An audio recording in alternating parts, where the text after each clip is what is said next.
কিন্তু যেহেতু এটা একটা প্রক্রিয়া, কেউ না কেউ ভোটে দাঁড়াবে।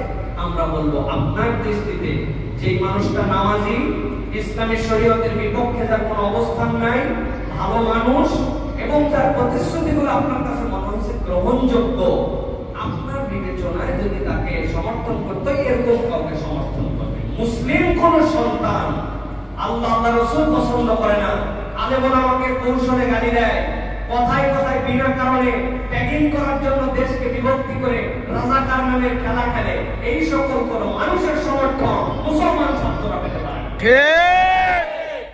অতএব আপনাকে এই ক্ষেত্রে বিচক্ষণতার পরিচয় দিতে হবে। দল মত কোনো কিছু চিনি না, যিনি ইসলাম পছন্দ করে কিনা, আল্লাহ পছন্দ করে কিনা।